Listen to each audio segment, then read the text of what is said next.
भिवानी महेंद्रगढ़ से सांसद धर्मवीर सिंह ने कहा कि एसआईआर के माध्यम से देश के वास्तविक मतदाताओं के वोट बनाए जा रहे हैं। इसके साथ ही देश की आबादी भी जनगणना के माध्यम से पता लगाई जा रही है कि कितने व्यक्ति गरीबी रेखा से नीचे हैं, ताकि उसके हिसाब से कल्याणकारी नीतियां बनाई जा सकें।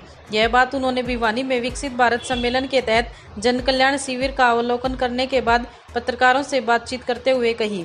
इस मौके पर सांसद धर्मवीर सिंह ने विभिन्न विभागों द्वारा कल्याणकारी योजनाओं को आमजन तक पहुंचाने के लिए लगाई गई स्टॉलों का अवलोकन किया। इस मौके पर उन्होंने सम्मेलन में पहुंचे लोगों को वर्ष 2047 तक देश को आत्मनिर्भर व विकसित भारत बनाने का प्रण भी दिलाया। सम्मेलन में सांसद धर्मवीर सिंह ने कहा कि बीते 12 वर्षों के दौरान प्रधानमंत्री नरेंद्र मोदी के नेतृत्व में विभिन्न विकास कार्य हुए हैं, जिसके चलते इंफ्रास्ट्रक्चर व सामाजिक चरित्र के क्षेत्र में उत्थान हुआ है। उन्होंने कहा कि भारत के पास बेहतर खनिज संसाधन, खाद्यान्न व बेहतरीन मौसम है।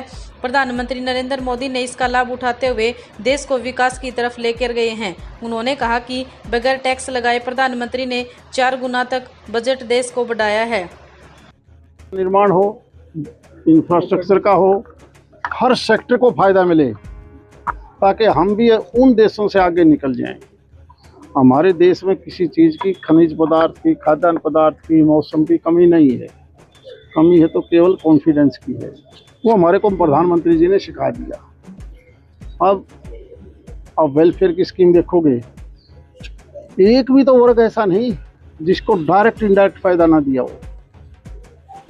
डायरेक्ट या इनडायरेक्ट, डायरेक्ट भी अगर डीबीटी देखोगे तो कितना अरबों रुपया हर महीने देश के गरीब आदमियों के पास जाता है। किसान हो, मजदूर हो, गरीब हो, महिलाएं हो, नौजवान हो, खिलाड़ी हो, बीमार हो, सबको। और उसके बाद बचा हुआ इंफ्रास्ट्रक्चर का अगर आप देखोगे, इस आदमी ने 4 गुना बजट बढ़ाया बगैर कोई नया टैक्स लगाए, सिर्फ चोरी रोकी। और उसी पैसे से डिफेंस का मामला हो, इरिगेशन का हो, इंफ्रास्ट्रक्चर में रेल का, जहाज का, सड़क का हो, हेल्थ और एजुकेशन का हो, देश में एम्स की बात हो, आईआईटी का मामला हो, एजुकेशन के हब हो, यूनिवर्सिटीज अच्छी अच्छी बढ़ानी हो, मेडिकल कॉलेज हो, यानी जिस तेज़ी से काम किया है, हम और आप तो केवल यही भगवान से प्रार्थना करते कि ऐसा इंसान सभी को मिले और हम सब उन चीज़ों को। और देश में एसआईआर जो है वो शुरू हो चुकी है, इसको लेकर के देखो इतना बड़ा फैसला, कितना बढ़िया फैसला कि इस देश के हर गांव में, शहर में असल आदमी ही रहेगा, नकली नहीं रहेगा। 2-2, 3-3 वोट बनाने वाला वहाँ नहीं रहेगा। इसीलिए 92-95% पोलिंग क्यों हो रही है कि असल जो वोटर है वही वोटर आपको मिलेगा। वरना 60% वोट, 52% वोट क्यों पड़ते थे? कोई बांग्लादेश का आ रहा है, कोई कहीं से आ रहा है। अब वो चीज़ें धीरे धीरे करके बिल्कुल खुल के आ गई कि नहीं, मेरा वोट गांव में भी से आड़ भी बना रहा हूँ, गुड़गांव भी बना रहा हूँ। ये क्या मतलब हुआ? असल वोट। और इसी का मतलब है फिर आपको पता भी चल जाएगा देश की टोटल आबादी कितनी है जनगणना के बाद, क्योंकि साथ साथ चलती है दोनों तीनों चीज़ें। और इसमें धीरे धीरे ये भी आ जाएगा कि किसके पास क्या साधन है, गरीबी के रेखा से नीचे कितने हैं, ऊपर कितने हैं। इसका तो सभी पार्टियों ने स्वागत करना चाहिए। ये चीज़ होनी चाहिए थी देश का आज़ादी मिलते ही। चलो देर से ही अब इलेक्शन कमीशन। राहुल गांधी लगातार कह रहे हैं कि आर्थिक मंदी जो है बहुत तेजी से बढ़ रही है अपने देश की और कोई इसे रोक नहीं सकता। उसकी बात को सुनना पसंद ही नहीं कर रहे। हकीकत तो यह है। क्यों? क्योंकि वो मुद्दे से उठा होगा जिसका कोई फायदा नहीं। संविधान को बचा तो माननीय मोदी जी रहे हैं, संविधान के हिसाब काम तो वो कर रहे हैं। वो नुके रहे संविधान मेरी जेब में है। अब धीरे धीरे आप देख रहे होगे ये जो भागादौड़ हो रही है ना क्षेत्रीय पार्टियों की, कांग्रेस पार्टी की, क्यों हो रही है? इन्होंने देख लिया कि जो विचार भारतीय जनता पार्टी के हैं वो और कहीं नहीं है, इसलिए देर सवेर करके लाइन लगी हुई है। जितने भी इस पार्टी में लीडर छोटे बड़े हैं, जो उनसे अलग से पूछोगे, आप अलग से पूछोगे तो ये कहेंगे देखो मोदी वर्ग प्रधानमंत्री होगा कोई नहीं, लेकिन हमारी तो मजबूरी से जावा करती। सर ऐसे कौन से क्षेत्र बेहतर हैं जिनमें कार्य 12 सालों के दौरान थोड़ा आंकड़ों के साथ एक ही बता दो मैंने जिसमें ना होया हो। तब बिहानी जो 12 साल पहले देखी थी उसी से कि इसलिए मेरी बताने की जरूरत है। अरे विपक्ष ने देश हित में काम नहीं किया, पर्सनल हित में काम किया, अपने घर के लिए काम किया, इसीलिए लोग उस पार्टी को छोड़ के इस पार्टी में आना चाहते हैं। कांग्रेस पार्टी बना रहे हैं, जयपुर कार्यक्रम में उनके थप्पड़ मारा गया। किसने? आम लोग वो तो सर क्या पता कौन लोग थे जिन लोगों ने कार्यक्रम। वैसे तो यह बात उनसे पूछो, मैं तो हमने पहले भी बताऊं था। ये 2 महीने ऐसे होते हैं जेठ 60 के, इसमें गर्मी घनी हो सकता है, शिविर में तो लेकर जाकर कॉन्फ्रेंस। आज पंचायत भवन में संकल्प सम्मेलन हुआ है।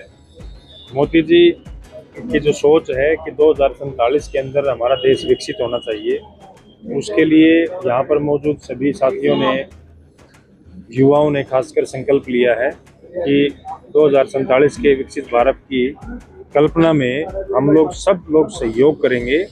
और हम लोग उम्मीद करते हैं सभी कि हमारी युवा पीढ़ी खासकर, जिनके कंधे पर आगामी समय हमारा भविष्य टिका हुआ है, वो अपने कर्तव्य का बोध करते हुए, कर्तव्य को सोचते हुए कि हमारा नागरिक कर्तव्य क्या बनता है, उसके अनुसार चलें और देश को विकसित बनाने में। क्योंकि सरकार तो लगी हुई है, सरकार इंफ्रास्ट्रक्चर बना सकती है, सरकार नए नए अवसर दे सकती है, लेकिन नागरिक तो जो भारत देश का है उसका कर्तव्य तो खुद बनता है कि देश को विकसित करने के अंदर अपना योगदान दे, निरंतर कार्य करे।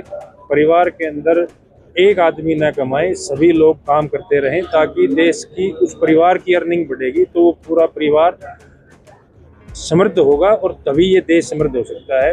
इस सोच के साथ में आदरणीय मोदी जी के सभी फॉलोअर और इस देश के सभी नागरिक इस 2047 के लिए आज यहाँ पर सबने संकल्प लिया कि आने वाले समय में हम अपना कर्तव्य को निभाते हुए विकसित भारत की जो हमारी कल्पना की है, जो हमारी सोच है, उसके अंदर अपना सहयोग करें। अध्यक्ष बात करें, 12 साल में विभिन्न प्रदर्शनियां भी लगाई गई, जो कार्य करवाया गया प्रधानमंत्री जी के नेतृत्व में, किस तरह की प्रदर्शनियां थी, किस तरह के कार्य?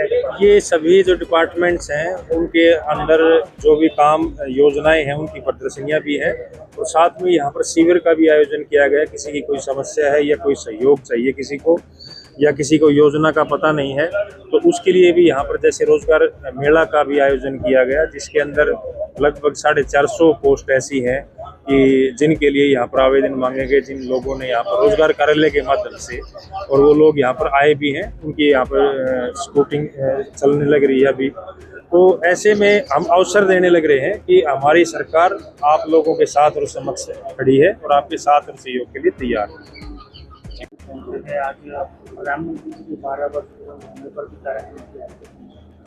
आज देखो, वैसे तो बहुत बड़ा दिन है कि कार्य किया गया, जो हमें वैसे तो 24 घंटे करना चाहिए। संकल्प जो है, आज मोदी जी के 12 साल आप देखेंगे तो कहाँ से कहाँ भारत पहुँचा है ये सभी जानते हैं।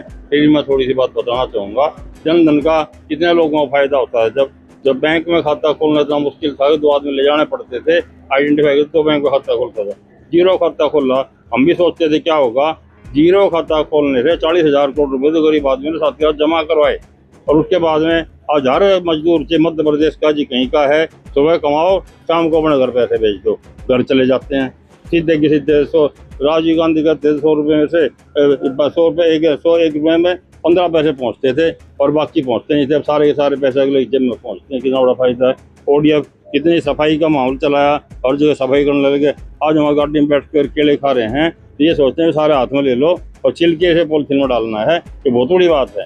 रेलवे की बात है, यहाँ तक रेलवे का प्रसार तो इतना दादा कर दिया है, उसके साथ में भारत का रेलवे रशिया के बाद दूसरे नंबर का है। कितनी ट्रेन है, कितनी गाड़ियाँ, कितनी डबल कर दी है। लेकिन पहले कैसे उनके शौचालय थे और आज सारे मोदी जी ने ODF कर दिए हैं। आज मोदी जी के 12 साल पूरे होने पर, मोदी जी के 12 साल विकास के, विश्वास के, जन कल्याण के तहत आज ये कार्यक्रम रखे गए हैं, जिसमें आज जो है जन कल्याण शिविर और आपने देखा कि प्रदर्शनी लगाई गई है, साथ में रोजगार मेला भी लगा हुआ है और विकसित भारत संकल्प सम्मेलन भी हुआ है, जिसके तहत लोगों से संकल्प लिया है कि 2047 तक भारत को हम विकसित बनाकर रहेंगे, हम खुद भी विकसित बनेंगे और भारत को भी बनाएंगे। उसके तहत आप देख रहे हो कितने छात्र आए हुए हैं, कितने सारी हमारे प्रशासन के लोग आए हुए हैं। इसमें PID के अपना जो सेल्फ सर्टिफिकेशन करने के लिए जानकारी दे रहे हैं अलग अलग विभाग से, जैसे कि आप देख रहे हैं नशा मुक्त भारत के तहत भी यहाँ पर स्टॉल लगाई गई है और युवाओं के लिए भी लगाया गया है। और इसी के तहत ये सारा कार्यक्रम है जो कि क्यों सरकार आपके द्वार के तहत ये सब कार्यक्रम चल रहे हैं, क्योंकि आम आदमी को पता नहीं चलता कहाँ का चक्कर लगाए। एक ही जगह उन्हें सारी जो सरकार की योजनाएं हैं वो उपलब्ध कराई जा रही हैं। इसी के तहत आज ये प्रोग्राम हुआ था। सांसद धर्मवीर जी, जिला अध्यक्ष वीरेंद्र कौशिक जी, प्रदेश पूर्व उपाध्यक्ष ठाकुर विक्रम सिंह जी, हमारे CTM साहब अनिल कुमार जी, SDM महेश कुमार जी और हमारे अदर पदाधिकारी और साथ में जनजान जो लोग हैं हमारे शहर के, सभी आए और कार्यक्रम आज बहुत सफल हुआ। आप सभी का यहाँ पहुँचने पर धन्यवाद।